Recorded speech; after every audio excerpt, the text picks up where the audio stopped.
Hello, am I audible?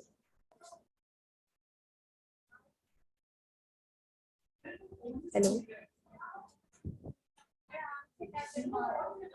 Hello, am I audible?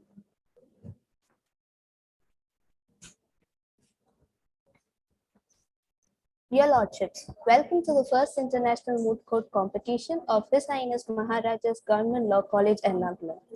If your Lordships are ready, with your permission, let us start the session.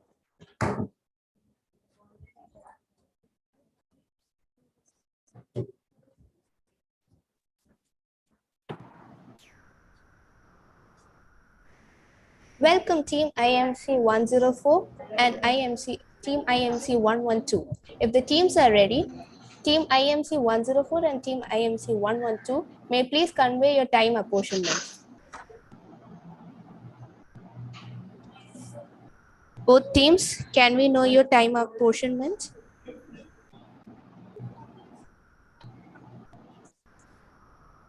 IMC 104, the speaker 1 will take 20 minutes, while the speaker 2 will take 23 minutes and 2 minutes for rebuttals. Okay, thank you. And team 2, IMC 112?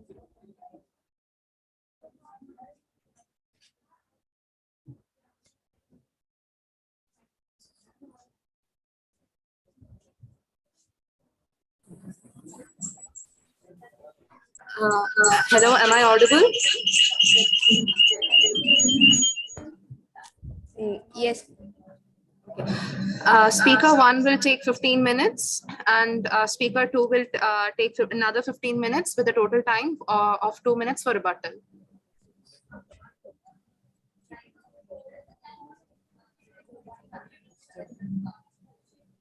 Can you please repeat? IMC 112? Speaker 1 will be taking 15 minutes of the court's total time and speaker 2 will be taking another 15 minutes of the court's total time and 2 minutes for rebuttal. Okay.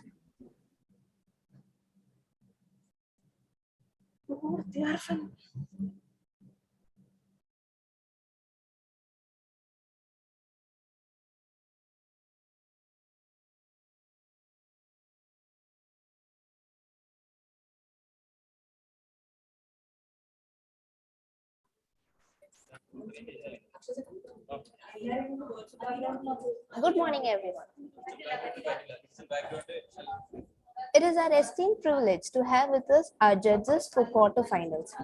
For the attention of the judges, we have team code IMC 104 composed of speaker 1, speaker 2 and researcher representing the petitioner side, and team code IMC 112 composed of speaker 1, speaker 2 and researcher for the respondents in the case. I hope the team are clear with the rules. Both team will have 45 minutes each for their presentation. Team IMC 104, speaker 1, you have 20 minutes for 20 minutes. Speaker 2, you have 23 minutes, and for your rebuttal, you have 2 minutes. And for team IMC 112, for speaker 1, you have 15 minutes. For speaker 2, you have 15 minutes, and for sir rebuttal, you have 2 minutes. There will be a warning given for half time, 5 minutes, 3 minutes, and 1 minute left, and also time over in the chat box. Please ensure that you monitor the chat box correctly. You may also continue speaking with the permission of the court. And team IMC 104, you have submitted your compendium. For the display of the same, the speakers may request the court officer for the same with the permission of the court.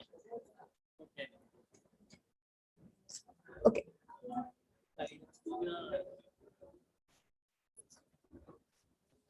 It should be also noted that we are going live on YouTube.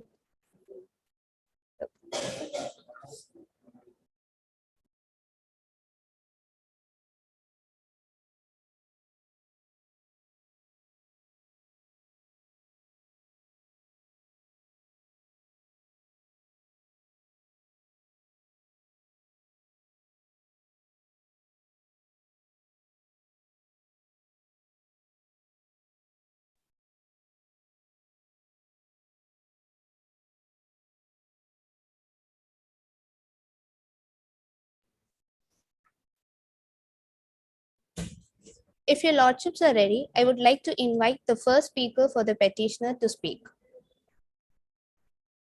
Speaker 1, your time starts now.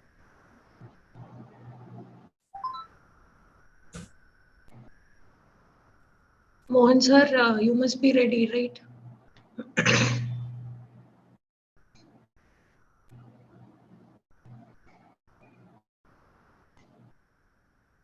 Mohan sir, you must be ready, right?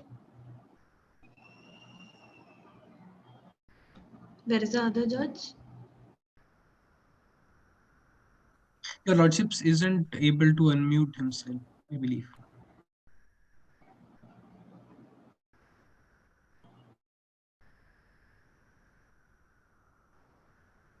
Okay, then the respective tech team should take care of that, right?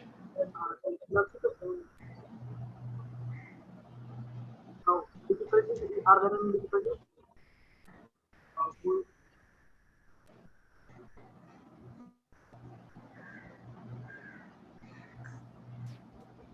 Okay, you can proceed with your. Much obliged, much obliged. The council seeks permission to begin with his oral submissions. The council seeks permission to refer the learned bench collectively as your lordships. Yes. Much obliged, your lordship. Warm greeting, your lordship. May it please the court, this is council number 1, representing the petitioner in the instant matter of Octa Limited versus owners and parties interested in MV Moonlight.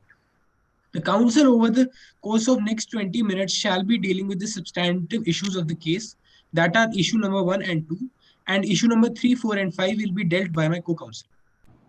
The council submits to the jurisdiction of this Honorable Mumbai High Court under the section 4 subclause F of the Admiralty, Jurisdiction and Settlement of Maritime Claim Act 2017, which permits this Honorable High Court to exercise jurisdiction to hear and determine any question on a maritime claim against any vessel arising out of any loss or damage to or in connection with any good. Now, if your lordships are well versed with the facts of the case, the council seeks permission to move on to the arguments advanced. Much obliged. Yes. Your lordships, it is humbly submitted that the council shall address the first issues in two parts, that is the international perspective and the Indian law. Firstly, your lordship, the council shall touch upon the international conventions on maritime jurisdiction which allow the domestic high courts to exercise jurisdiction over foreign seated arbitration tribunals. It is humbly submitted that prior to the enactment of Admiralty law in India, the Supreme Court, in cases like that of MVC success, has always taken the assistance of international conventions to deal with the extent of jurisdiction of Admiralty courts of India regarding foreign seated arbitration proceedings, and has observed that where no statutory law operates in the field, interpretive changes must be made having regard to ever-changing global scenarios. Your lordships, if your lordships could refer to the page number 1 of the arguments advanced. This cited the section 7 subclause 1 subclause B of the International Convention relating to the arrest of seagoing ships.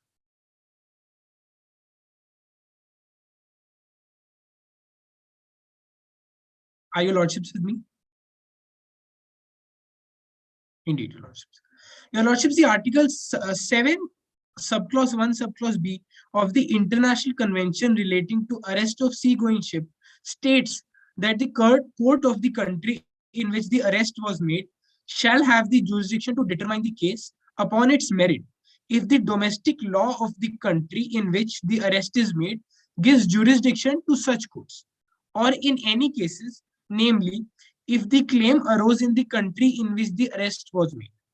Similarly, your lordships, in the present case, the section 4 subclause F of the Admiralty Act permits the Honorable High Court of Mumbai to exercise its jurisdiction to hear and determine any question on a maritime claim against any vessel arising out of any loss or damage to or in connection with any good.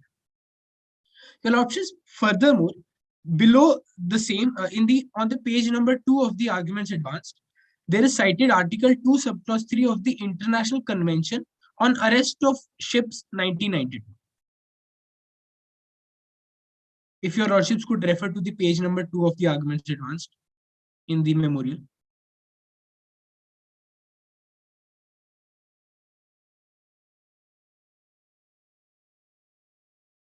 If your lordships are with me, it states that a ship may be arrested for the purpose of obtaining security, notwithstanding that by virtue of a jurisdiction clause or arbitration clause in any relevant contract or otherwise, the maritime claim in respect of which the arrest is effected is to be adjudicated in a state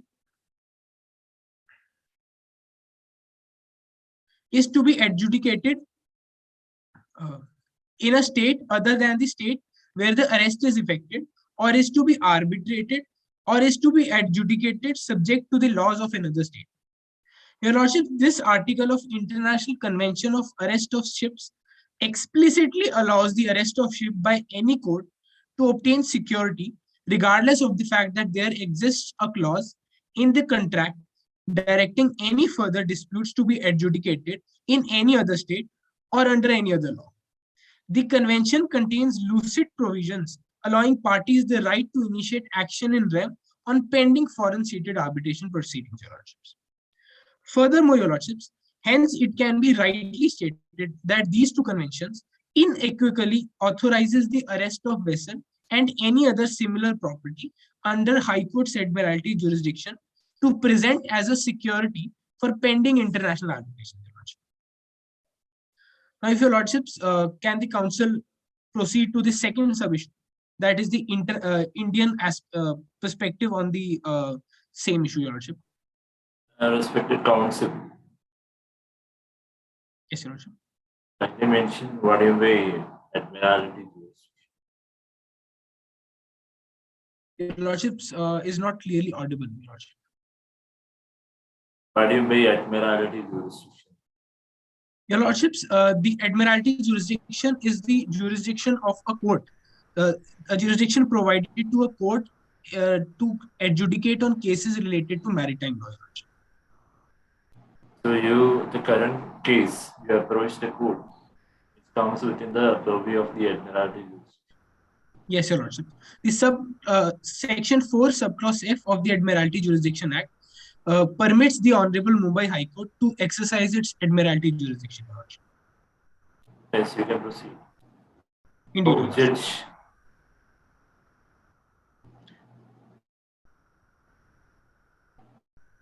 Honorable Judge, you have any? No, I'll interact with them in the final part of their arguments. Then you can proceed with the second. Much obliged. Now, lordships, in the second limb of the argument, it is humbly submitted that the Arbitration and Conciliation Act of 1996 does not oust the jurisdiction of a civil court. Your lordship, the section 9 of the Arbitration Act states that a party may, before the commencement of arbitration proceedings, apply to a court for interim measures, your lordship. The subsection 2 of the section lists down that a party may apply for interim measure for the detention of any property which is the subject matter of dispute in arbitration. Now, lordships, in the context of maritime law, the council would like to state a case, that is the case of JS Ocean Liner versus MV Golden Progress, your lordships. In this case, your lordships, the same Honorable Mumbai High Court rightly concluded that a vessel can be arrested and the detention can be made under the admiralty jurisdiction of the court, even if an arbitration agreement with a foreign arbitration seat exists. The Honorable Mumbai High Court observed that an action in rem as an admiralty suit for recovery of maritime claim and arrest of vessel in exercise of admiralty jurisdiction can be maintained even when there is an arbitration agreement. Your lordships, furthermore, it was observed in the case of CM Offshore versus Altus Uber, the Honorable Court observed that the commencement of an action in personam outside India does not bar an action in rem under the admiralty jurisdiction of the Honorable High Court. the Indian High Courts are allowed to arrest any vessel to settle maritime claim or obtain security, or both, even though they both may arise from the same facts, because the proceedings are cumulative and not in the alternative, Your Lordship. Now, Your Lordships, coming to the present case, the arbitration proceedings have not started, and an Admiralty suit for the enforcement of maritime claim falling under the Section 4 of the Admiralty Act has been filed, Your Lordship. Hence, this judgment is also relevant in the present case, Your Lordships. Finally, Your Lordships, the Council would like to refer to the MV Elizabeth case, in which it was rightly observed that the Honorable High Court shall have unrestrained power unless there exists a clear provision barring the jurisdiction to settle the dispute. The charter party in the present case does not explicitly prohibit either of the parties to approach the Admiralty jurisdiction of this Honorable Court. The court, in the exercise of such power, can pass interlocutory orders for arrest and attachment before judgments in the interest of justice, Your Lordships. This unrestrained power of the court shall also include the power to arrest a ship and exercise its Admiralty jurisdiction, Your Lordships. Your Lordship, the very basis of exercising a maritime claim would be wholly frustrated if the statute is so interpreted as to deprive a maritime petitioner the rights which he hitherto enjoyed and enjoys in the other countries, as has been observed in the conventions that was stated by the Council earlier, Your Lordships. Hence, Your Lordships, after a comprehensive study of past judgments, international conventions, and relevant acts, the Council humbly submits that the High Court of Mumbai has the authority to exercise its Admiralty jurisdiction in the present matter.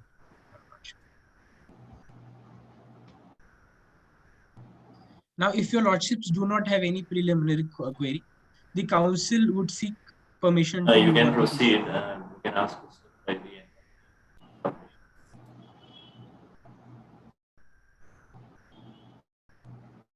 You can proceed with your issues. Much obliged. The Council would now proceed to the second issue. That is, the Council humbly submits that the declaration of journal average is not legally sustainable if the vessel is declared unseaworthy. The petitioner follows the following arguments in furtherance of their contention. Now, the first sub-issue would be, Your Lordships, the vessel not being able to cope up with bad weather makes it unseaworthy in the present case, Your Lordships. It is further submitted that the vessel not being able to cope up with bad weather would make it unseaworthy because the failure of the owners to exercise due diligence to make the vessel resistant of common situations like bad weather and the inadequate training of the master led to the loss of cargo. Respected Council, I have a doubt. Indeed, Your What actually means the actionable fault? Your Lordships, an actionable fault under the maritime law would mean when a person claiming journal average is legally liable for the damage that is occurred. In the present case... So from the point of view, it's clear cut there is an actionable fault on the part of the owners of this, right? Yes, Your Honor. Indeed. The same is our contention. The petitioner's contention is that there is an actionable fault by the respondents in the present case, due to which the journal average is not sustainable. Okay, proceed. Indeed.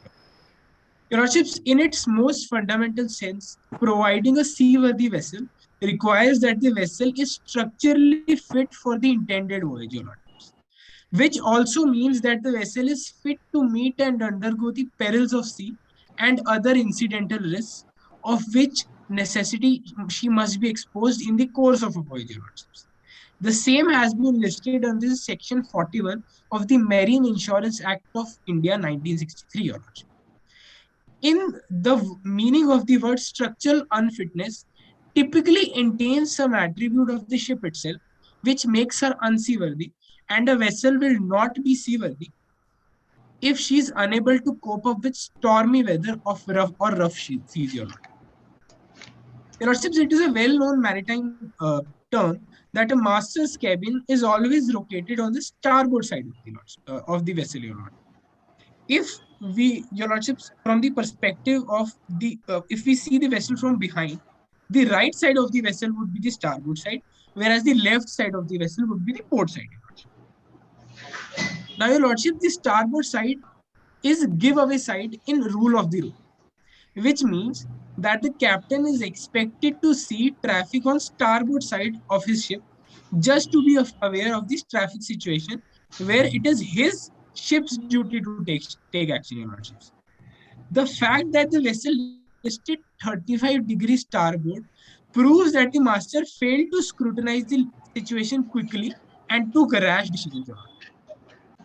Now, your lordships, before the commencement of any voyage, the vessel undergoes maneuverability test. The same have been referred to on the page number 9 of the compendium. My lordships, these maneuverability tests is to ensure safe navigation under the worst case scenario.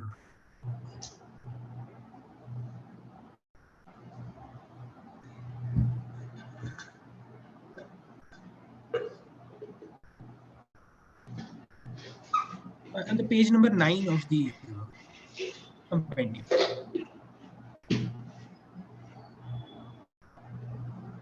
My lordships, to ensure safe navigation under worst case scenarios, as it has been stated that the rudder is always tested from 35 degrees to 30 degrees.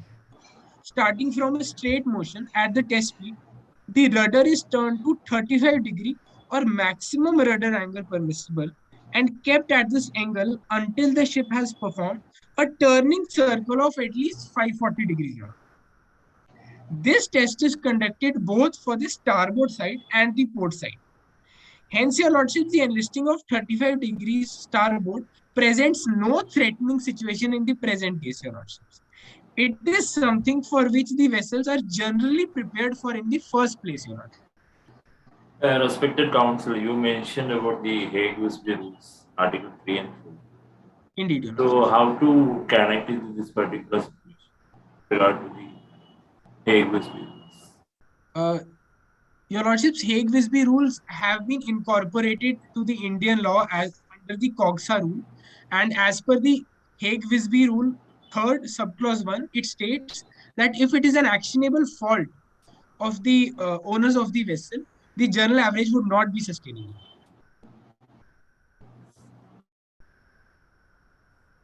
Yes, May the council please proceed, yes. your lordship. Much obliged, your lordships. Additionally, your lordships, it can be rightly said that all ships today are fitted with marine forecasting equipment to measure the speed of air to forecast sudden changes, in addition to the weather buoys that move across the ocean for marine forecasting, your lordships, the weather forecasting. Had the owners exercised due diligence and made the vessel seaworthy, the loss of cargo would have been avoided, your lordship. Additionally, your lordship, the council would like to state the Rule E of the York Antwerp rules. York Antwerp rules have been included in the charter party as per the moot court proposition, your lordship. The onus of proof is upon the party claiming the general average to show that the loss or expense claimed is properly allowable as general average. In the present case, your lordship, the onus of proving that the general average is allowable is on the respondent, your lordship. Hence, your lordship, it is humbly submitted that the seaworthiness was the direct cause of the present predicament, your lordship. Unseaworthiness, being the result of owner's fault, emancipates the petitioners from payment of general average security, your lordship. Hence, the owner's demand is not legally sustainable in the present case. Your lordship. Is there any guidelines for the unseaworthiness of the ships? This to be internationally recognized guidelines. Your lordships, the Hague-Wisby rule and the York Antwerp rules. The York Antwerp rules govern the general average and payments of general average, whereas the Hague-Wisby rules list down the cases where the general average would not be sustainable. Yeah, proceed. Much obliged, your lordships. Now, lordships, the second contention is that the GA incurred was due to an actionable fault of the owner's. In the case of Cape Bonny, the English Commercial Court observed that the owner of the vessel had failed to exercise due diligence to make the vessel seaworthy at the commencement of voyage, your lordships. Hence, the petitioners were not liable to pay journal average security to the owners, and the claim of ship owners was dismissed.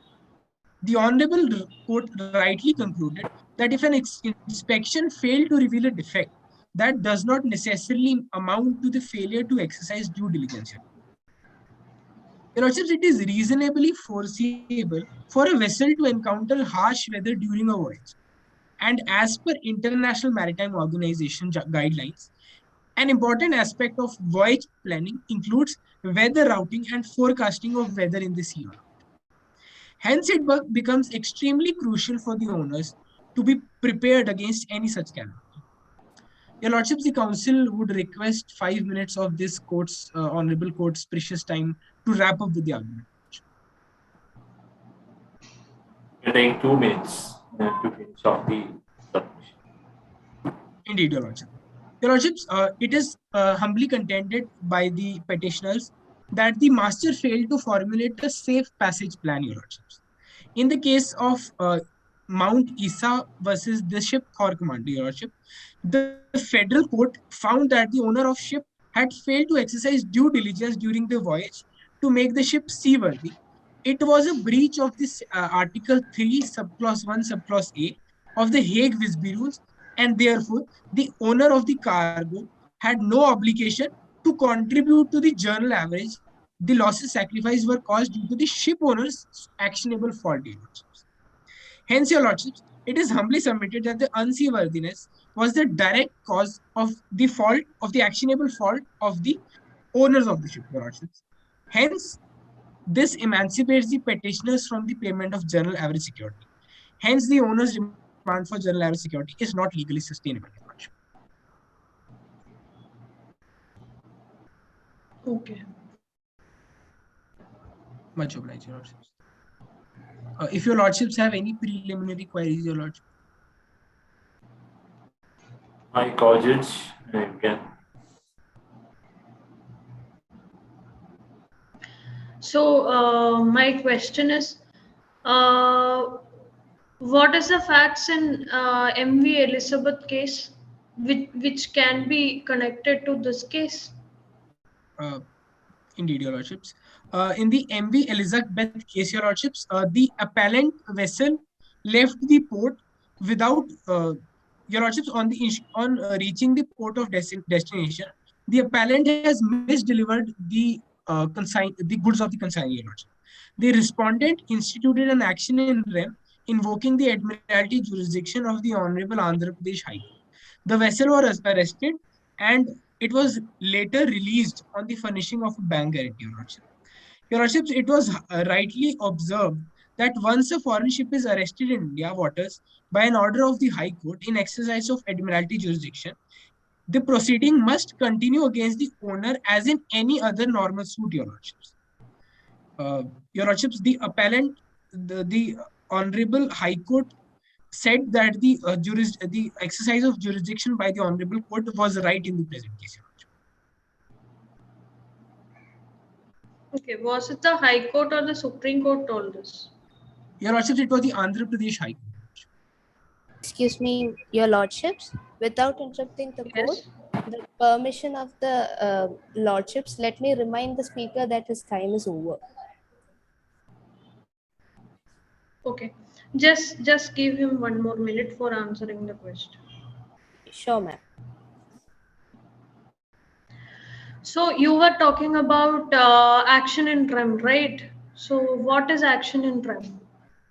Lordships, an action in rem is an action that is proceeded against an object instead of a person, Your Lordship. In the present case, the And what object about being the vessel. so I suppose whether action in personam is applicable in maritime cases? Your Lordships, action in rem that arises out of personam is arbitrable, Your Lordship. Action in personam is arbitrable. Okay, okay. Now, if Your Lordships are satisfied, the council would request my co-counsel to proceed with his arguments. It was Yes, indeed an yes. honor arguing before the Honorable Your Lordship. Okay. Yep. Much obliged. Am I audible, Your Lordships? Yes. Yes, you are much audible. Much obliged, Your Lordships. Greetings, Your Lordships. This is the Council number 2, representing on behalf of the claimants, Octa Limited. The Council, over the course of next 23 minutes, will be dealing with the issues in the order of first, issue number 4, then issue number 5, followed by issue number 3. With your permission, Your Lordships, the Council may begin with the issue number 4. Yes, you can proceed. Much obliged, Your Lordships. Your Lordships, the issue number 4 states that since the claim for short delivery of cargo is raised before the court, where a counterclaim is also raised by the owners demanding GA contribution, whether the court can adjudicate on the rival claims considering the fact that alleged damage occurred within its territorial waters. The Council would like to begin the issue by defining counterclaim as stated in the Code of Civil Procedure. Lordships, a counterclaim in Order 8, Rule 6A of Code of Civil Procedure 1908 is defined as a defendant by means of a counterclaim can claim any form of right or claim with respect to a cause of action that accrues to the defendant against the claim of the plaintiff. Lordships, the Council would like your Lordships to refer to the Moot Court Memorial under the arguments advanced on page number 12, point number 53. Page number 12, point number 53. In the Moot Court Memorial. Shall I continue?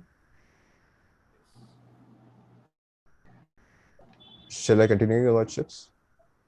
Yes. In the case of Bow McLachlan and Co. versus Ship Camoson, the Supreme Court of Canada observed that a counterclaim is substantially a cross action and not merely a defense to the plaintiff's claim. Lordships, it is humbly submitted that the counterclaim raised by the defendants demanding general average contribution is merely a defense to the claim raised by the claimants of short delivery of cargo and is not an independent cross-action suit. The short delivery of cargo, Your Lordships, was caused by the defendants when the ship was in peril during its journey as it had listed by 35 degrees to the starboard side, which is the right side of the ship. As a result, Your Lordships, the master of the vessel decided to jettison some cargo, and the defendant, due to the loss of cargo, demanded general average contribution.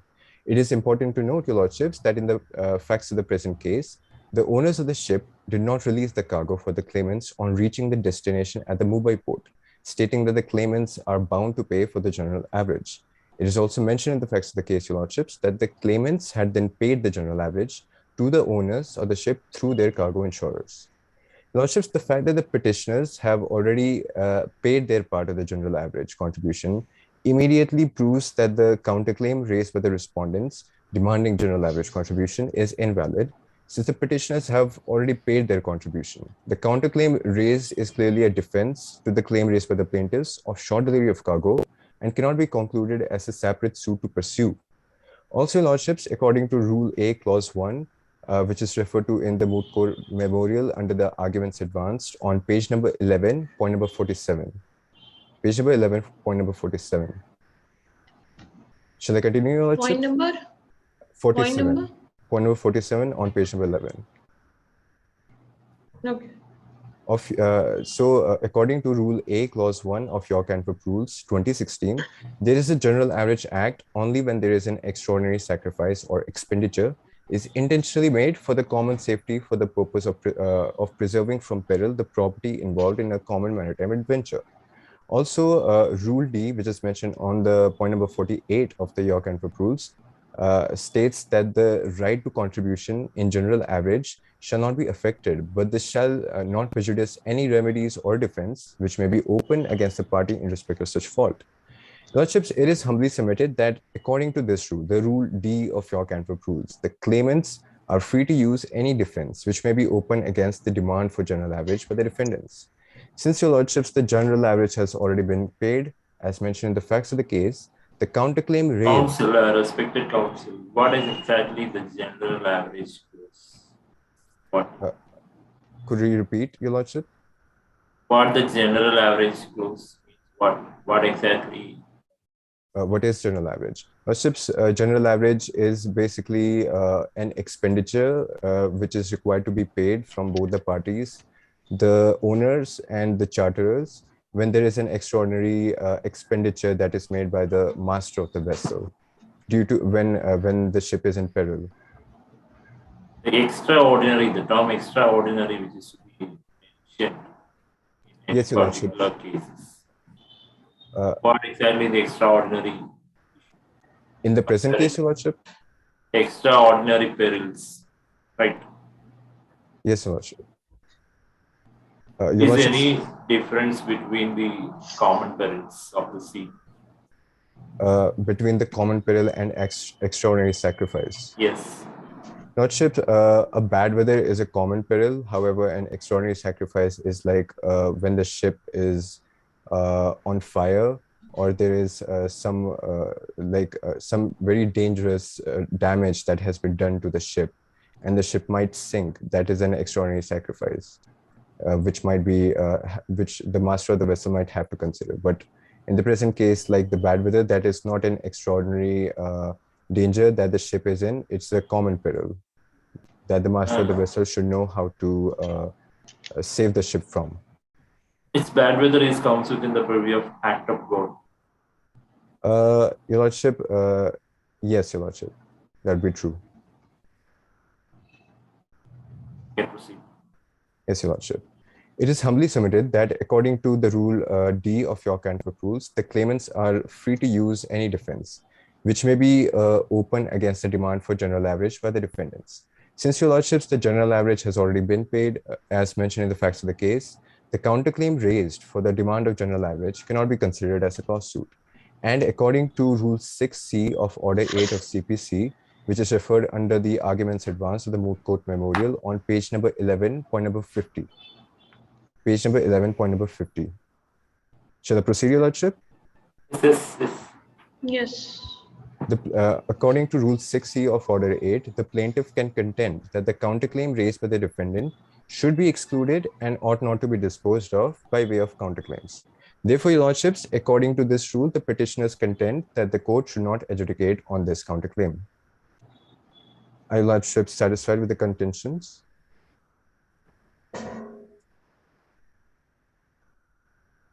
Is there any other points have to be stated? How the counterclaim raised by the defendant should be excluded? Could you please repeat, Your Lordships? Do you have any more additional points to be raised by? No, Your Lordships. So you were mentioning to my court judge that it will be a bad weather will be coming under the act of God, right? Yes, Your Lordship. Yes, Your Ladyship. So whether all there may be unexpected conditions with the ship, whether that comes under this thing? What kind of peril, Ladyship? See, there can be unexpected waves and expected waves, right? It will be according to the cyclone formation and everything. It's ultimately, we cannot predict apart from a certain percent, right? So what if a sudden peril would have come, sudden unexpected peril would have come, and you are saying that it is only because of bad weather, which is not an unexpected peril. So how can you establish it? Your Lordships, it is mentioned in the facts of the case that it was due to the bad weather that the master of the vessel had decided to jettison the cargo. And as my co-counsel has discussed in the issue number 2, that there is a maneuverability test, according to which the master of the ship is supposed to tilt the ship 35 degrees to the starboard side and to the port side.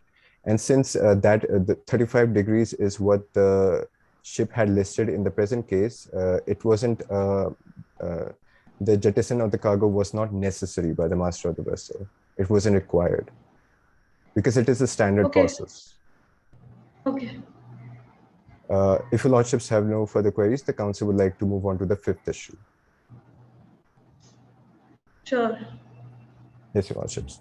Lordships, the 5th issue asks whether the provisions of the Arbitration Act would exclude an action in rem from its purview as non-arbitrable. Lordships, the council would like to begin the issue by explaining how the Arbitration Act does not specify any set of disputes as non-arbitrable. However, there have been many judgments passed on what disputes are considered as non-arbitrable, one of which is action in rem. Lordships, the Arbitration and Conciliation Act 1996 does not define arbitrability, neither does it specify any set of disputes to be non-arbitrable. Hence, your Lordships, the law in this regard has developed largely through judicial pronouncements. Lordships, in Booz Allen and Hamilton versus SBI Home Finance Limited, which is referred to in the compendium on page number 29, paragraph 37. Page number 29, paragraph 37.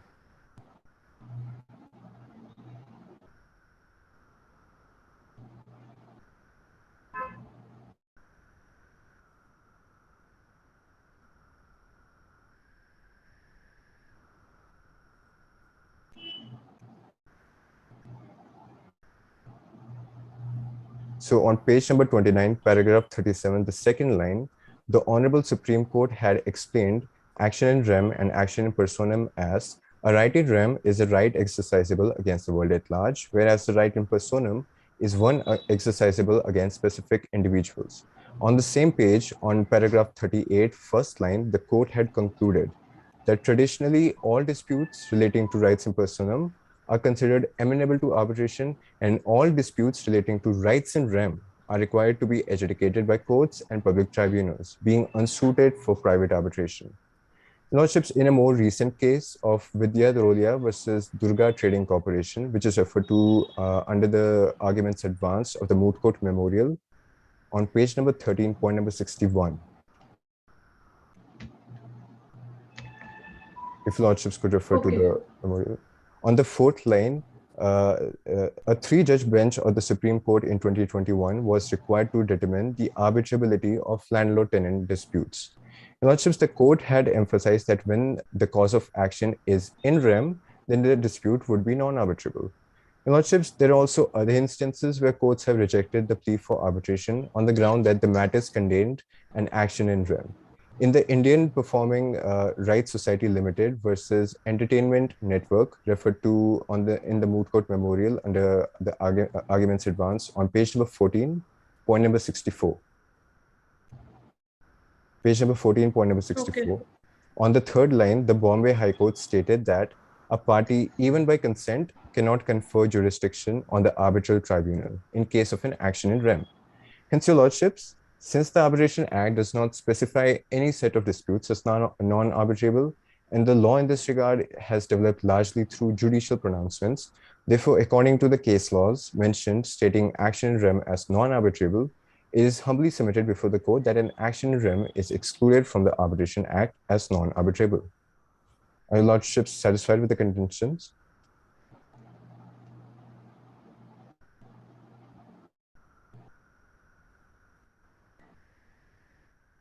Your Lordships, are you satisfied with the contentions?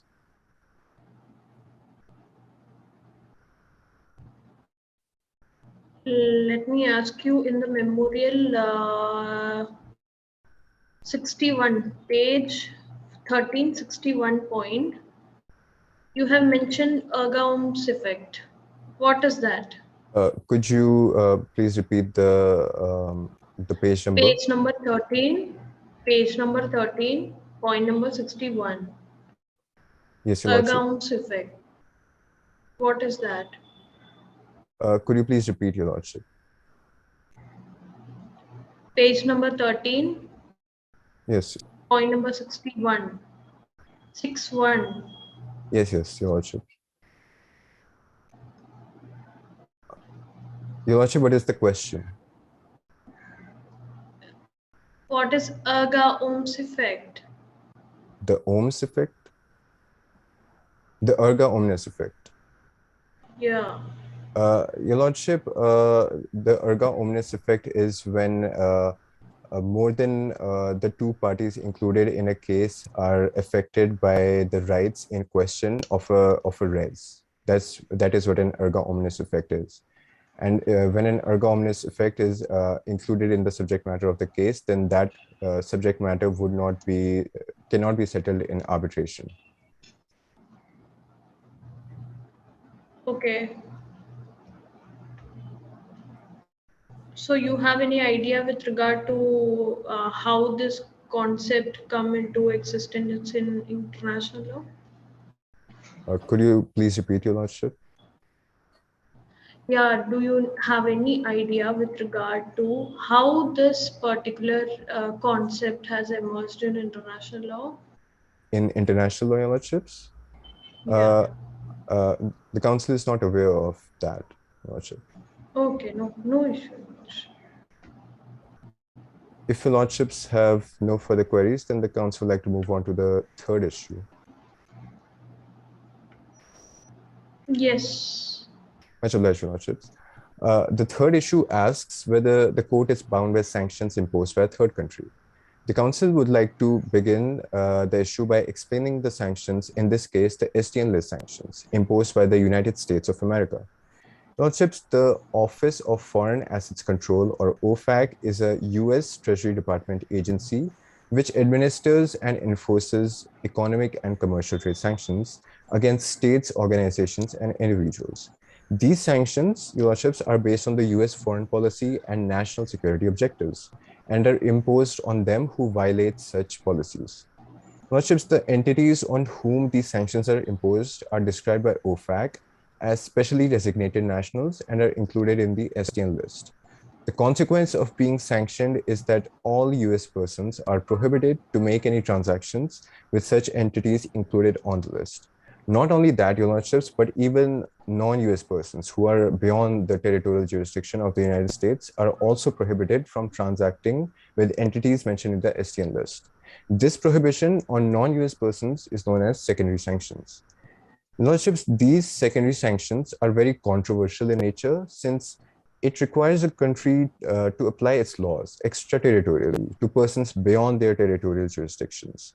The consequence of violating such sanctions, Your Lordships, is that the violator is blocked or cut off from accessing the US dollar-denominated financial markets and may even be placed on the STN list.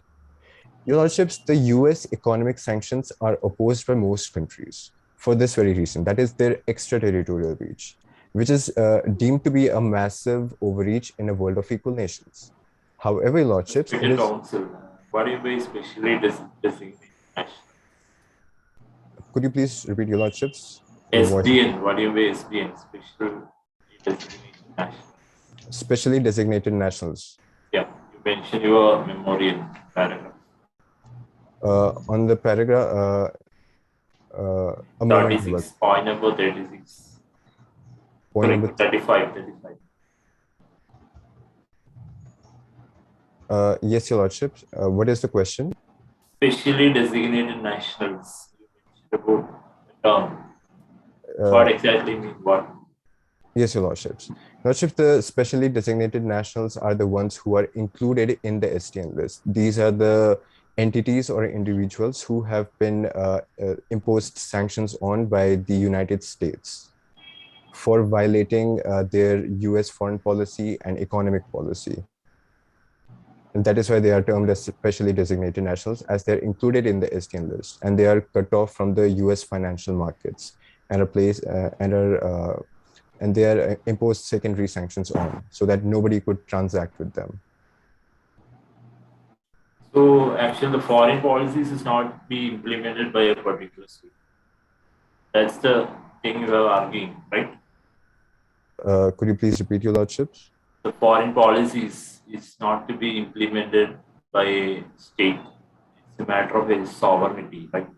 That is the argument you stated here. No, Your Lordship, that's not what I've stated.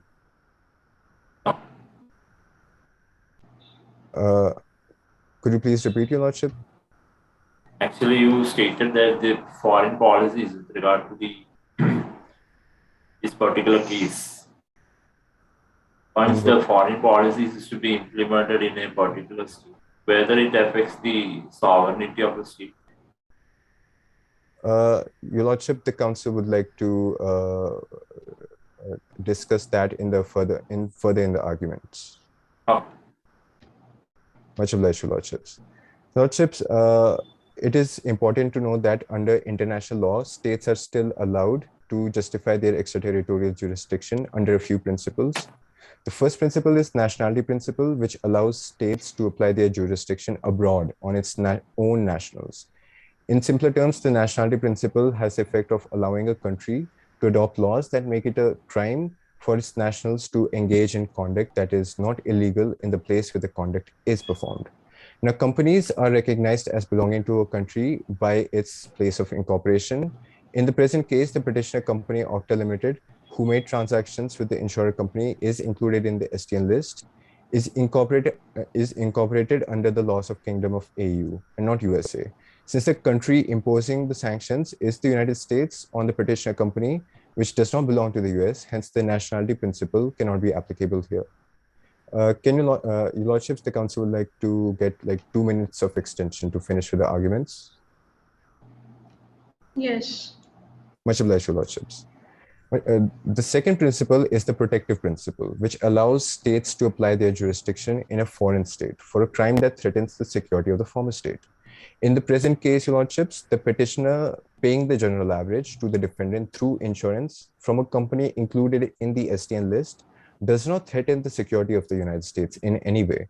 Similarly, in the moot court proposition on page 4, it is mentioned that the petitioners, on page number 4, last paragraph of the moot proposition, it is mentioned that the petitioners had settled the loss of cargo through insurance, which also does not threaten the security of the United States. Hence, the protective principle cannot be applicable here. Your Lordships, another principle is effects doctrine, which comes under the territorial principle. The territorial principle is that each nation possesses an exclusive jurisdiction within its own territory. Lordships, the effects doctrine regards conduct that even though carried out abroad, produces a direct, substantial, and a foreseeable effect in the state asserting jurisdiction. In the present case, Your Lordships, the petitioner company Okta Limited, paying general average through the insurance company present in the STN list or settling cargo claim with the insurer does not cause any direct or substantial effect, less a harmful one, within the territory of the United States in any way. Hence, the effect doctrine is also not applicable. Since, Your Lordships, all the principles which could possibly justify the use of extraterritorial jurisdiction by the United States are not applicable here, hence the secondary sanctions are not only against international law, but also do not have any means to be applicable on foreign countries.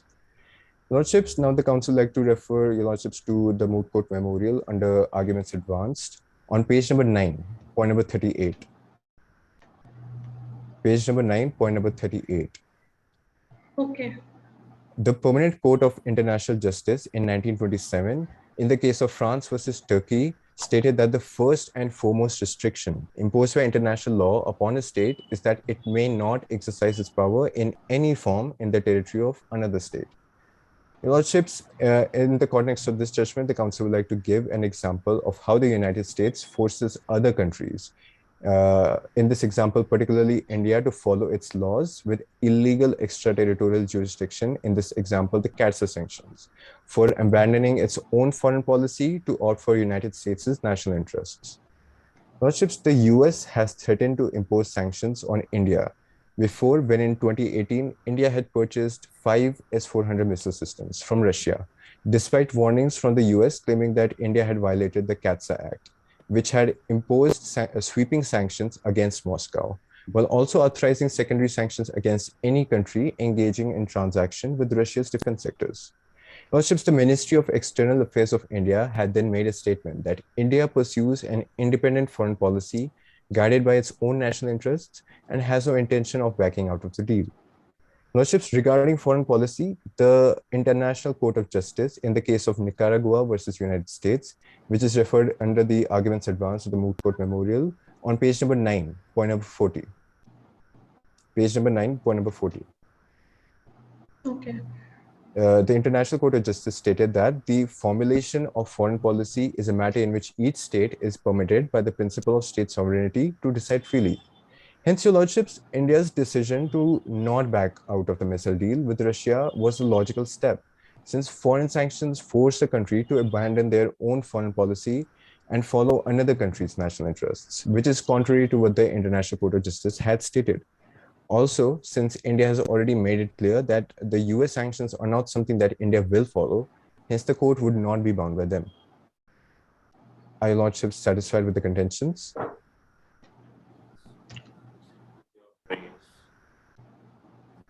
Ojit, you have any questions?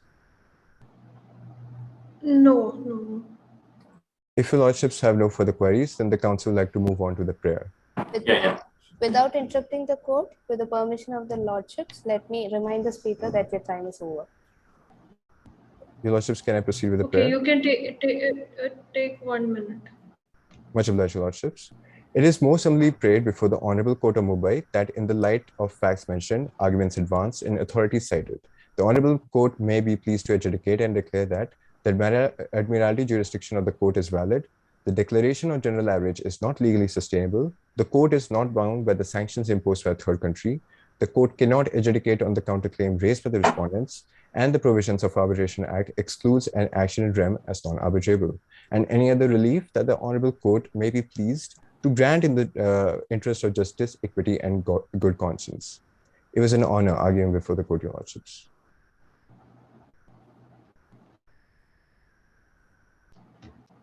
Thank you. Yes, council.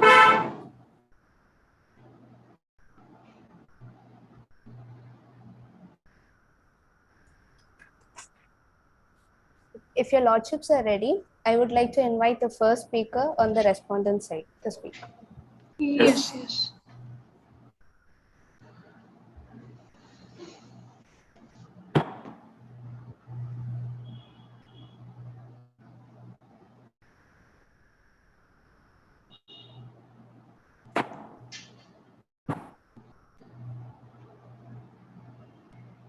First speaker's time starts now.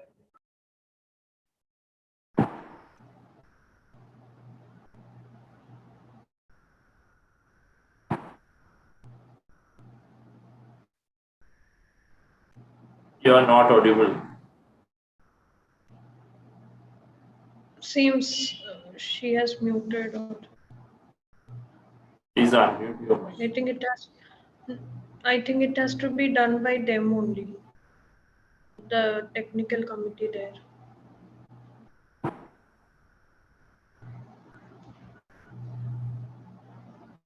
Speaker 1, you may unmute yourself.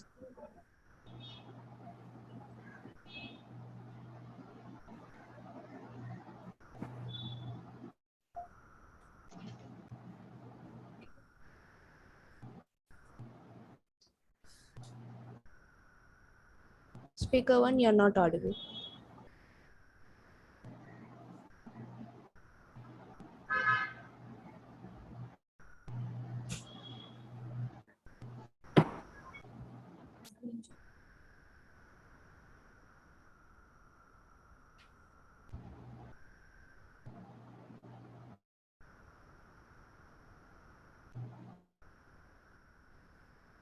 Without interruption, one has unmuted but not has the camera on.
Your lordships, sorry for the delay. There is some technical issue with speaker 1. If the judges, my friend judges, okay, let's start with speaker 2 so that Sure, time no will problem. not be running. So speaker 2 of respondents can actually begin with the argument. Then proceed with your arguments.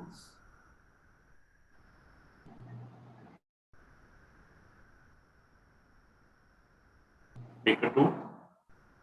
Speaker 2, your time starts now.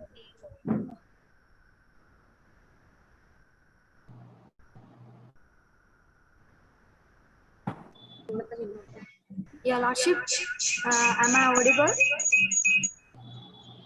There is echo. Yes. Sorry, my lord. Can mute one device. Am I audible, my Lordship? Yes, yes. You can. Yes, yes. Now you are Sure, audible. sure. Done. You can proceed with your arguments. Oh, okay. Thank you. Thank you, Your Lordship. Yes.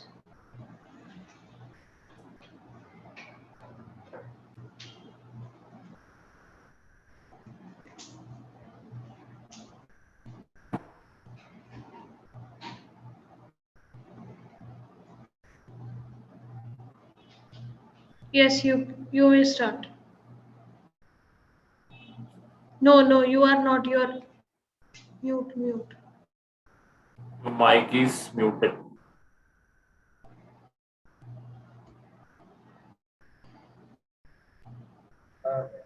I think they have muted only so that students cannot do anything. My Lordship, am I audible right now? Yes. Yes, Sure. yes, you are. Okay. Greetings, Your Lordship. I'm counsel number 2 of the respondent side. And with the permission of this honorable court, I'm the counsel number 2 appearing on the behalf of the respondent. And the submission will address issue number 4 and 5. Your Lordship, may I move with the issue number 4? Yes, yes. Much obliged, Your Lordship.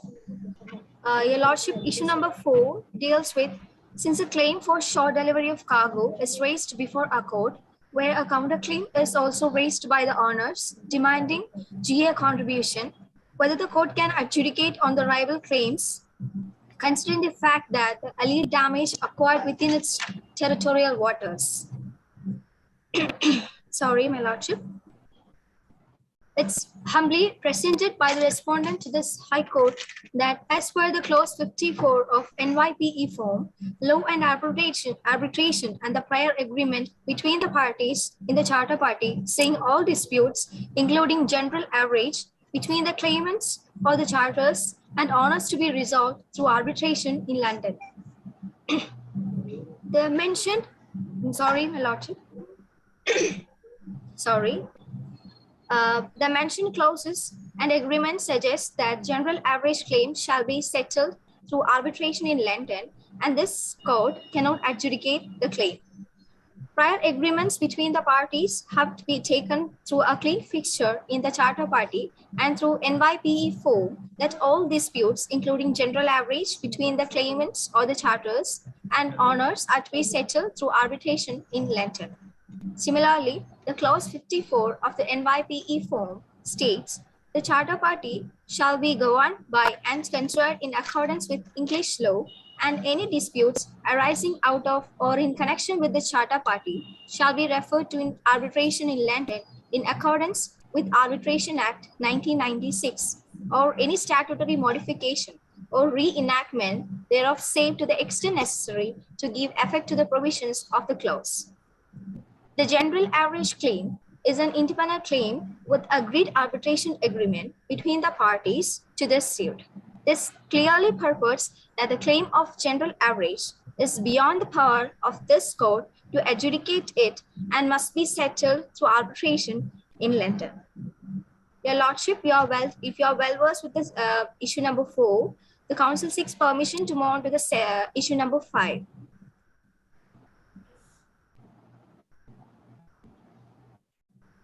Am I audible? So can you please summarize your defenses against the complainant? Sorry, my lord. Can you please summarize what are the defenses you have taken against the allegation or the arguments made by the complainant?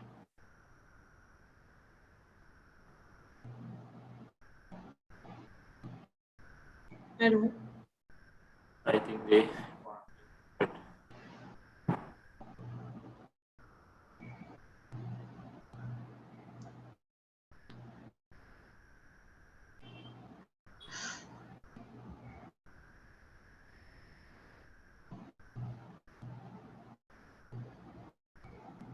technical team, please unmute.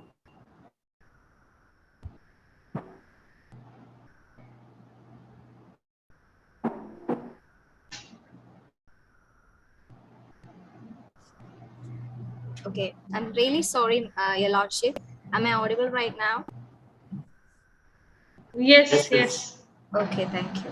So it's briefly, I would like to brief this issue that is humbly presented by the respondent to the High Court that as per the clause 54 of the NYPE form, law and arbitration to the prior agreement between the parties in the charter parties saying all disputes, including the general average between the claimants or the charters and the owners are to be resolved through arbitration in London. So the mentioned clauses and agreement suggest that general average claims shall be settled through arbitration in London, and this court cannot adjudicate the claim. So even if there is an arbitration, this thing, the court can definitely take the case, right? I'm sorry, my lord. There is a judgment with regard to same, right? Courts can definitely try that case.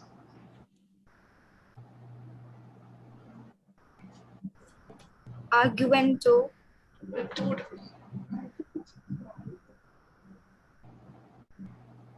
Hello, am I audible? Yeah, yes, your lordship, you are audible. Yeah, so is there any judgment with regard to even if there is a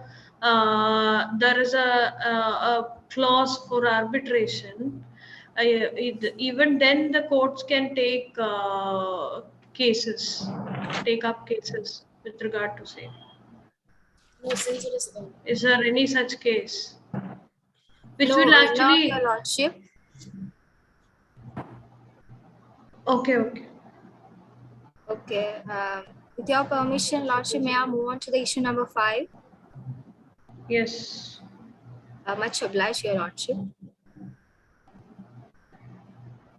So, your lordship, issue number 5 deals in whether the court considering the issue is bound by sanctions imposed by the third country.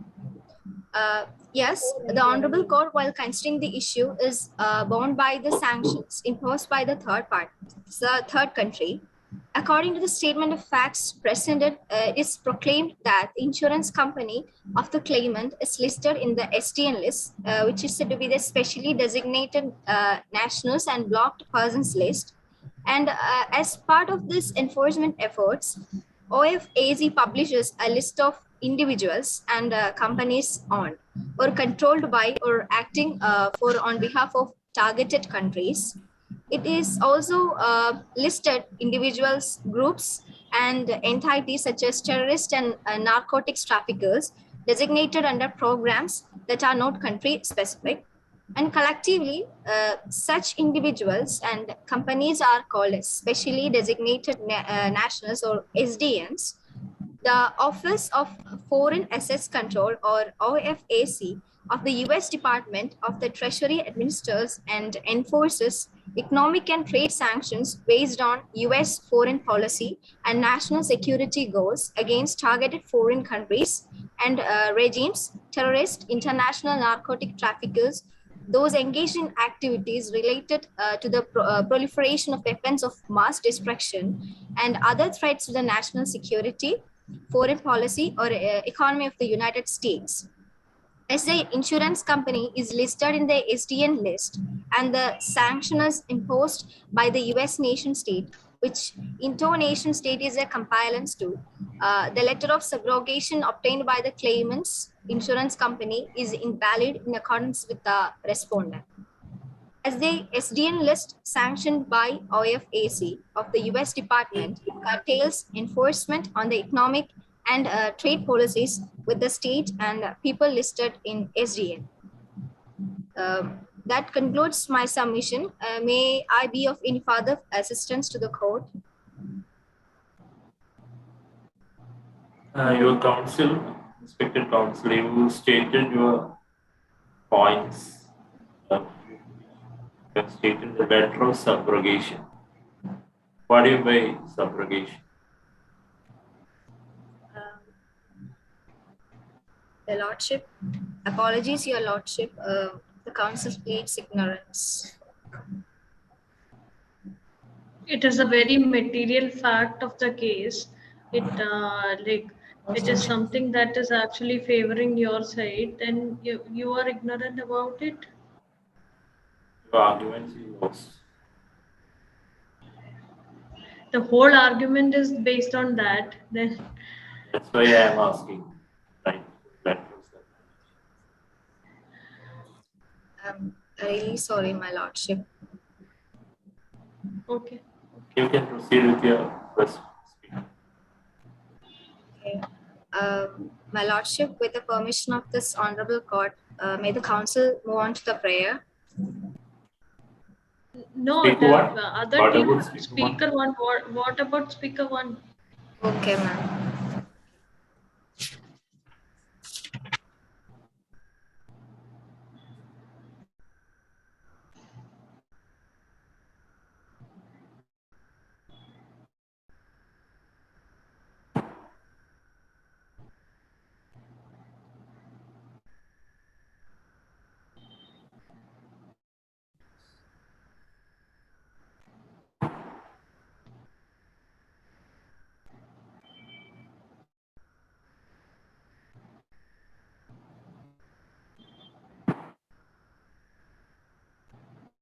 Respected counsel, you can give your argument. So One. speaker one is there. Yeah. Okay. If okay. Speaker 1, you're not audible. I think your systems I think the technical committee is doing the mute and unmute thing. So No, ma'am, we are not doing anything. They have been asked to mute themselves. I mean, unmute themselves. okay. Okay. So where is she? Without interruption, ma'am, it has been noted that again after unmuting, they are muting, getting muted again and again. Sorry, I cannot hear you. We try to unmute them and still come mute again and again, even after unmute. Okay. Also, they arguing? No. I mean, we can see here sometimes the mic is on speaker one and camera is also on, and suddenly both of them go mute again. Is she joining with some other device, or you can tell her to join it from some other device? You can use speaker two device.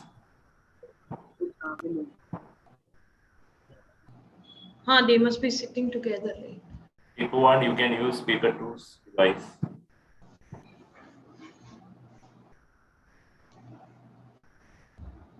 It's always checked. Yes. Actually, we judges should argue. Respondent team, you are offing your video and audio yourself. We are not doing this. This is a violation of rule. So please unmute yourself and show your video and audio. Your time is wasting. Yeah, if speaker two is comfortable, then she can actually argue for one. In the worst case, right? Yeah. Or even what you have said, even she can use the speaker one can use the system which speaker two has.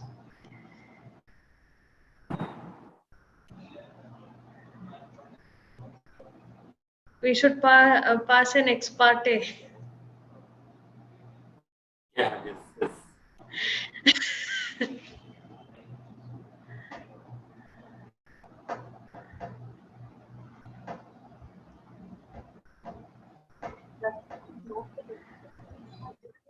Something happened. Is anyone from respondents is here to respond or to speak? Otherwise, Otherwise, we'll just wait 3 more minutes and we'll just wrap up the session.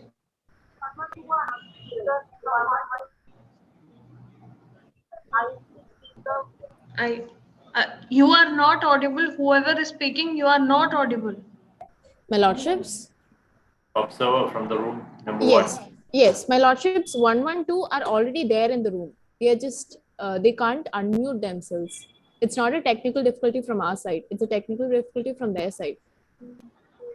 So they can join it from their personal device or anything Yeah, else, yeah, right? definitely. It's just if we are going to just give them 5 more minutes after that, if nothing is going to work, or else they can present it from the speaker 2 device. If they are not doing that, then we'll just wait for 5 minutes and we will wrap up the session. That's all. Indeed, my lordships.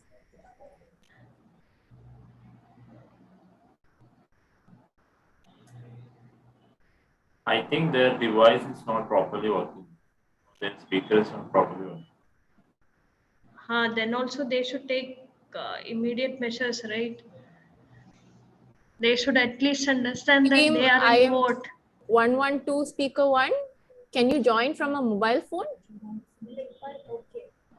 No, she was there, right?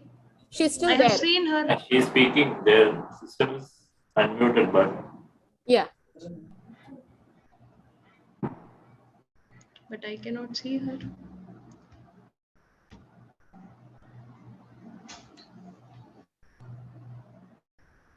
Cursor is free.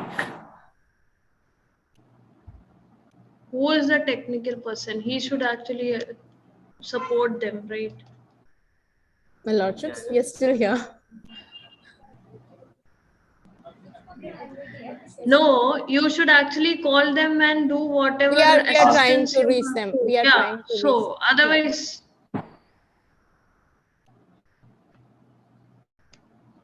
Yes.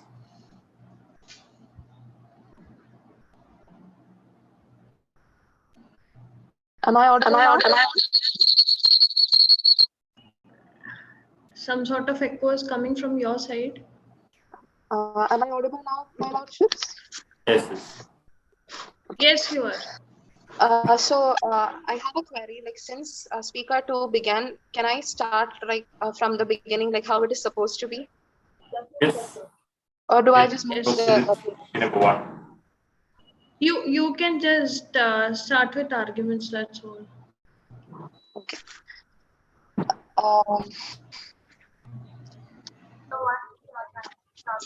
Much obliged, your lordships. So I am speaker 1 representing the petitioner, the respondents in the case Octa Limited versus owners and parties interested in MD Moonlight. The respondents has approached this honorable court under section 8 of the Section 8 of Arbitration and Conciliation Act of 1996. The respondent has approached his honorable court under Section 45 of the Arbitration and Conciliation Act of 1990. Apologies, your lordship. In view of the arbitration clause in the charter party, whether the exercise of the admiralty jurisdiction by the court is valid or not, the respondent has approached his honorable court under Section 45 of the Arbitration and Conciliation Act of 1996. According to Section 8, power to refer parties to arbitration where there is an arbitration agreement, that is a judicial authority before which an action is brought in a matter which is subject of an arbitration agreement, shall, if a party to the arbitration agreement or any person claiming through or under him so applies not later than the date of submitting his first statement on the substance of the dispute, then notwithstanding any judgment, decree or order of the Supreme Court or any court refer the parties to arbitration unless it finds that prima facie no valid arbitration agreement exists. The claimant time chartered a clean fixture with the respondent into the NYPE form, which resembles an arbitration agreement. According to the form, the clause of law and arbitration states any disputes arising between the parties shall be referred to arbitration in London. It is humbly submitted before the Honourable Court that the appeal of admiralty jurisdiction by the claimant is invalid and there are no merits to the claim for the laws of cargo on the grounds of International Convention on Ship Arrest 1999. According to the Article 7, Clause 3 of International Convention on Ship Arrest, in such cases, the court may, and if the parties request, must fix the time limit within which claimants must bring proceedings before a competent court or arbitral tribunal. It is submitted before this honorable court that it accepts the respondent's appeal and refers the case for further arbitration proceedings at Lloyd's, London. If the lordships are well versed with the first issue, the council seeks permission to move to the second issue. Yes. Much obliged to lordship. The second issue is whether the claim for general average is legally sustainable. It is humbly submitted before this honorable court that any fault by either of the parties to the common maritime adventure shall not affect the contribution to general average. As per Rule D of the York-Antwerp rules, rights to contribution in general average shall not be affected, though the event which gave rise to the sacrifice or expenditure may have been due to the fault of one of the parties to the common maritime adventure, but this shall not prejudice any remedies or defenses which may be opened against or to that party in respect of such fault. Rule D under the York-Antwerp rules provides remedy to the ship owner in case of any sacrifice or expenditure caused due to the fault of one of the parties to the common maritime adventure. The right to contribution in general average is not affected. Similarly, in NYPE clause 25 of the general average states that new adjacent clause as per clause 33 subclause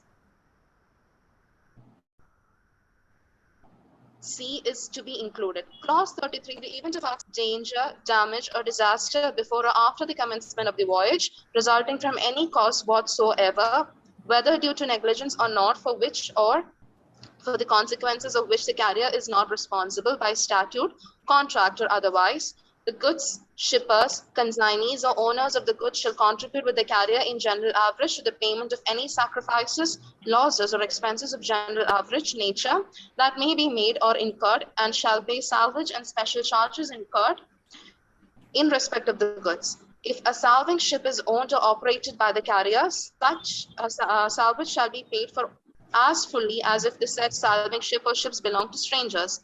Such deposit as the carrier or his agents may deem sufficient to cover the estimated contribution of the goods, and any salvage and special charges thereon shall, if required, be made by the goods shippers, consignees,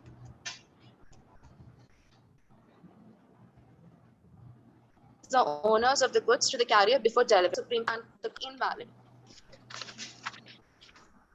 The Rule D of the York-Antwerp rules and Clause 33C of the NYPE form protects the respondents and safeguards the general average contribution from the cargo interest in the event of any negligence on part of the ship owner.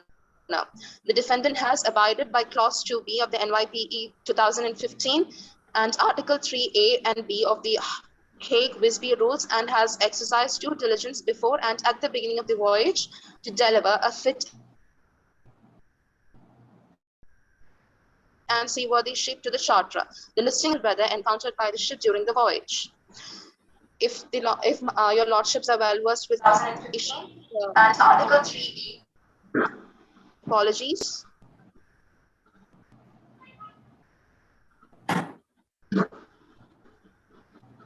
Was something said to me? No, you can proceed. Okay. So, if the lordships are well versed with issue 2, the council seeks permission to move to issue 3. Yes. Much obliged, your lordship. The provisions for the Arbitration Act to determine the test of arbitrability of an action in rem raises a substantive question of law. As the court has to satisfy both Section 8 and Section 45 at the prima facie level of Arbitration and Conciliation Act of 1996, it can be drawn that the courts are expected to leave the issue of non-arbitrability for an arbiter to decide, which has been emphasized by Justice Indu Malhotra in the case of Uttarakhand Port Sainik Kalyan Nigam Limited versus Northern Coalfield Limited. The provisions of in rem actions are not let down in the Arbitration Act, which does not make it non-arbitrable. In Booz Allen case, a right in rem, the court explained, is a right exercisable against the world at large. In contrast, a right in personam is one exercisable against specific individuals. In personam proceedings thus decide the personal rights and interests of the parties named in the action, whereas actions in rem are directed against a property itself and determine the rights of the parties exercisable against the public at large. The latter has an erga omnes effect. The court concluded that traditionally all disputes relating to rights in personam are considerable amenable to arbitration, and all disputes relating to rights in rem are required to be adjudicated by courts and public tribunals. The court did clarify that this is not an inflexible rule and that subordinate rights in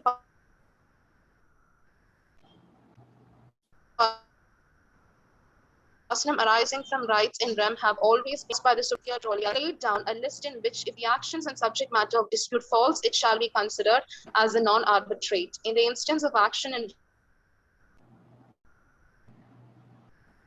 rem for maritime claim, it is not dispassed. With the listings drawn from the Booz Allen and Vidya Drolia case and the language in rem provisions in Arbitration and Conciliation Act of 1996, the purview for in rem action for maritime claims as arbitrable raises a substantive question of law for the courts to decide on.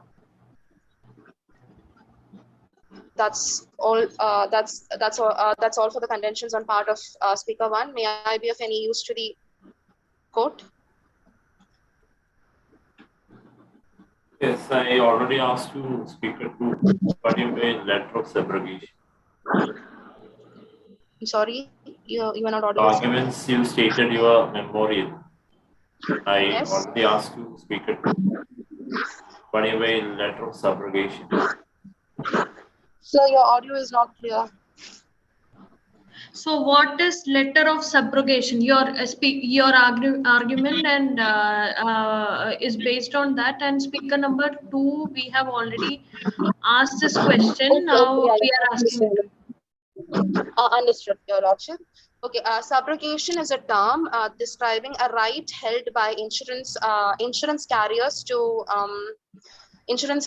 legally pursue a third party that caused an insurance loss to the insured person.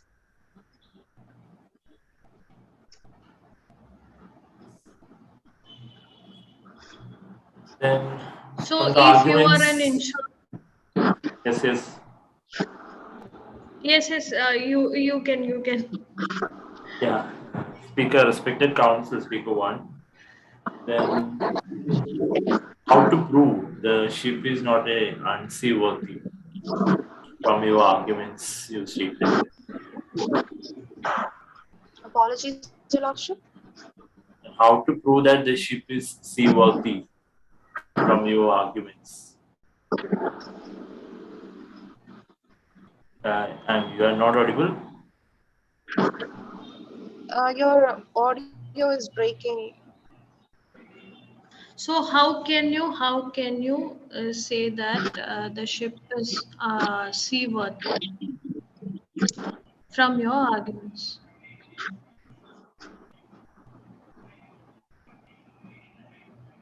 Ma'am, apologies.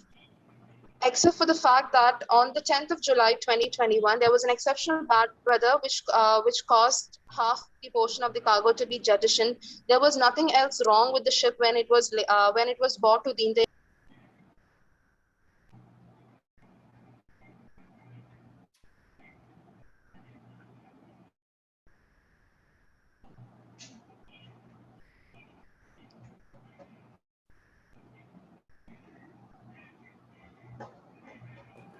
You are not Imperial audible. Court.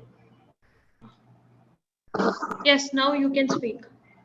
Okay. Ma'am, Your Lordship, could you please repeat the question again?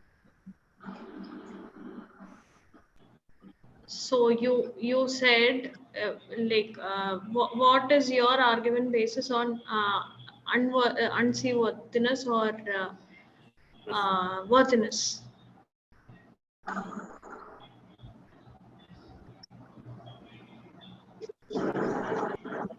Whether you are arguing the ship is seaworthy or not.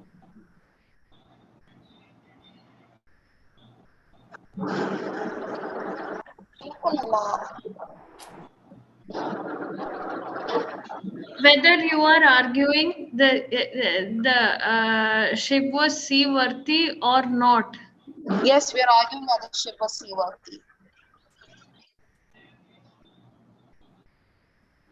Okay.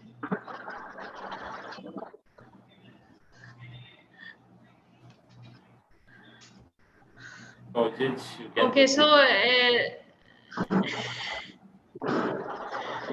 So you speaker 2 has already done with her arguments, right? Yes. Then you can move Your on to Lordship, prayer. I guess prayer is left. Yes, you can move on to prayer. Speaker 2 will be doing that. Do you want me to do that? Sorry? Speaker 2 will be doing that, or do you want me to? It's speaker, you can do. Yes.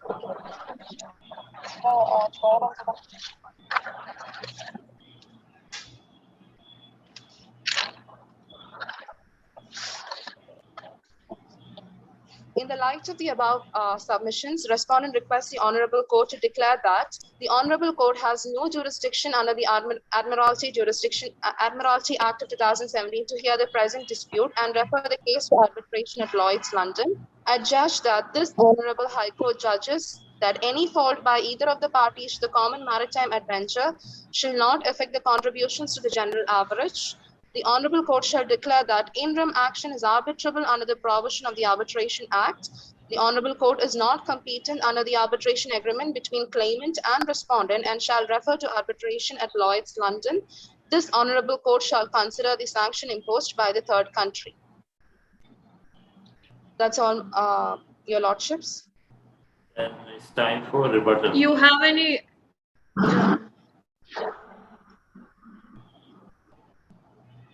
Courtroom. Your Lordships, can the counsel number 1 on behalf of the petitioners start with the rebuttals? Without interrupting the court, Yes. it may be noted that team IMC 104 has already exhausted their time, so they don't have any time for rebuttal. If your lordships are ready to grant time, 2 minutes. It will be okay, right? Indeed, Your Lordship. Much obliged, Your Lordships. Your Lordships, the counsel number 1 on behalf of the petitioners shall proceed with the rebuttals. Your Lordships, the respondents in the issue number 4 stated that the court should not adjudicate the counterclaim, but the counterclaim has to be adjudicated in the arbitration at Lloyd's, London. Your Lordships, if the respondents want the counterclaim to be settled in arbitration, then they should not have filed the counterclaim of general average before this honorable court at the first place. This is the first contention, Your Lordship. Secondly, Your Lordships, the respondent stated that new JSON clause had been in the had referred to the new JSON clause, Your Lordship.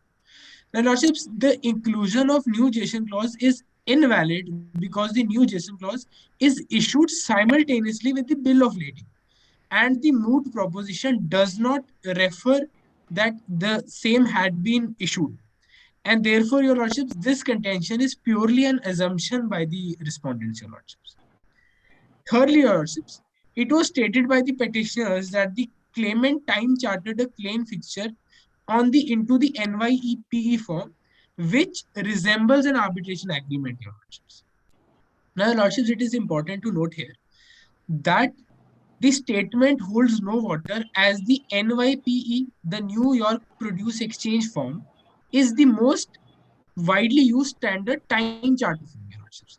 Now, time charter form is a contract for hire, Your Lordships. So, in the dry cargo sector, it cannot be referred to as an arbitration agreement, Your Lordships. Lastly, Your Lordships, the respondents refer to the Rule D of York Antwerp rule, stating that it gives them the right, it gives them the defense of general average, Your Lordships.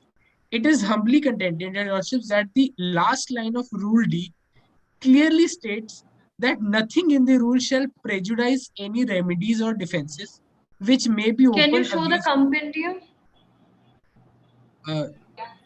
Without Is it in the interruption. compendium? Your Lordships, the counsel on behalf of respondents stated it in the oral arguments, Your Lordship. The Your, same Lord, has been your stated in Lordships, without interruption, team IMC 104 has exhausted their time. Yes, yes. that is all. Okay, Thank okay, you, Your okay. Lordship. Much Team, obliged, Your Lordship. team Is IMC 112. cerebrals? Yes, 112. yes, Your Lordship. Team 112, you will have 15 minutes for cerebral. Team 112. Team 112. Your Lordships, you're facing some technical issue. Could you please grant us 5 minutes?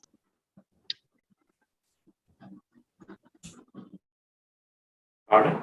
What was she saying? 112. Cannot hear you. Your Lordship, 112 was telling that they are facing some technical issues. So they are asking for 5 minutes.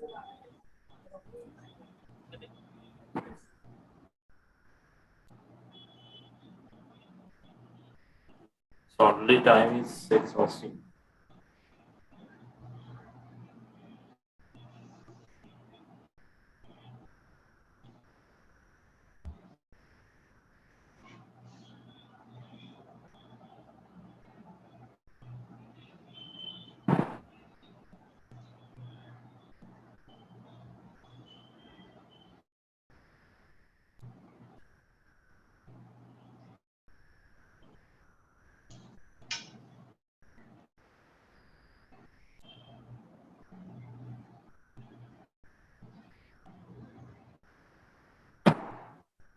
Is there a problem with both speaker 1 and 2?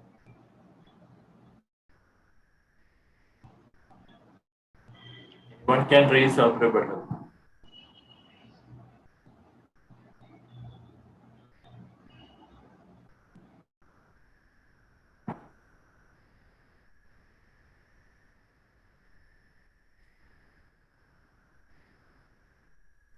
Your Lordships, both the speakers are here in the courtroom, but then I think they are facing some technical issues. Yeah. Please call and coordinate with them. Yes, Your Lordship.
Your Lordships, we have already informed the team manager. They'll be here within a short time.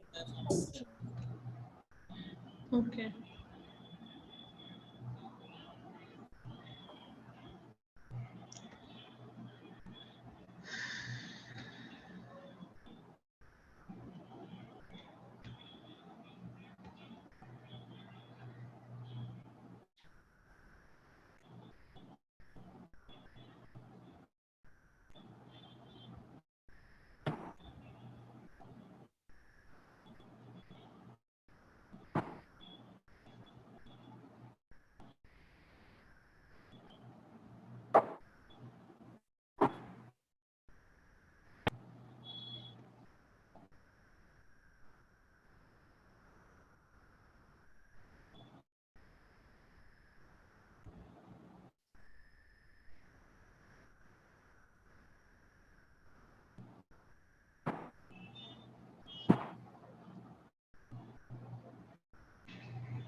My lordships, team 112 is Yes. facing some kind of technical difficulties. Apparently, there's some kind of a power cut or some issue over there. So they've kindly requested for like 2 minutes to rejoin.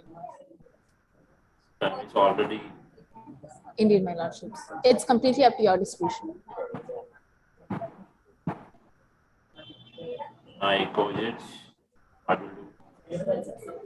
I think we have already given. Yeah, we are already given up to 50 minutes for covering the technique. Yeah. So let's wind it up. Yeah. Indeed, my lordships. Last 1 minute. Okay. Yeah, their researcher is here itself. Yeah. Ma'am, actually, both of them are using the same network. That's the issue. Okay.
Courtroom, any Hi, updates session from observer. team 112?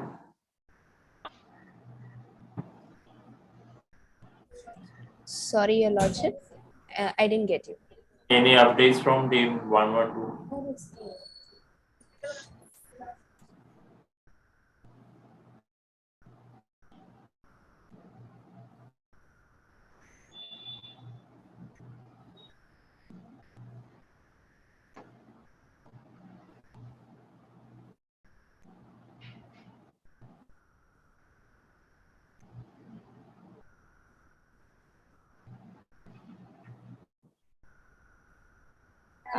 We think team 112 has lost connection. They'll be, we expecting them to join in a short while.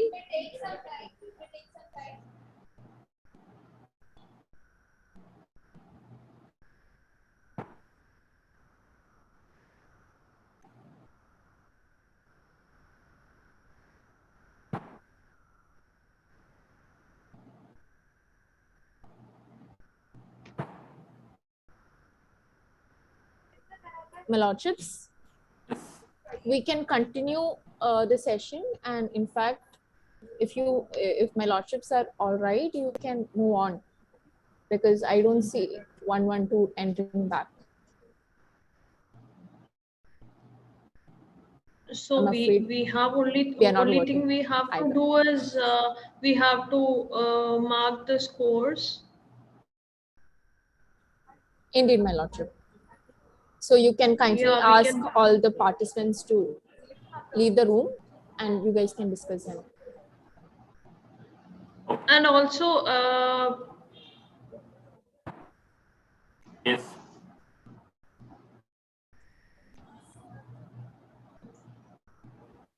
IMC speaker 2 is still there, 104.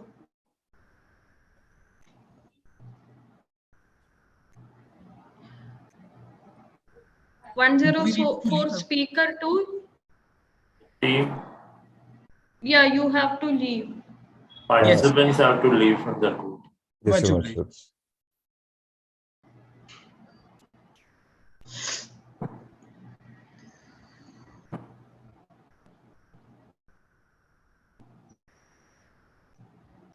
പോയി എല്ലാരും പോയി. Team 2 is here.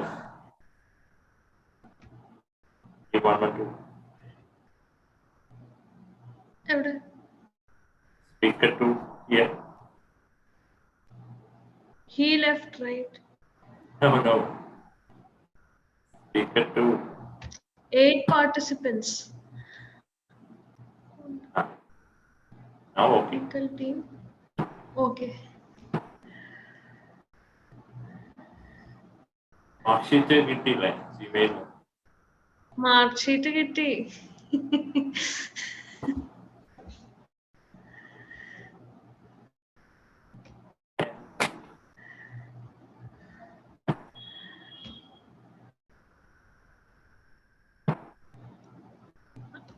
Complaint എത്ര കൊടുക്കണം?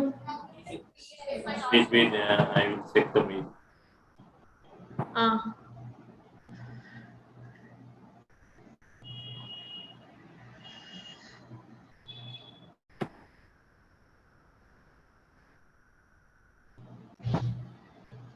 Knowledge and understanding.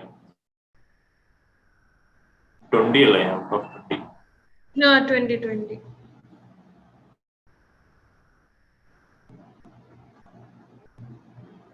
So one, you can put 16, 1 6. Yes.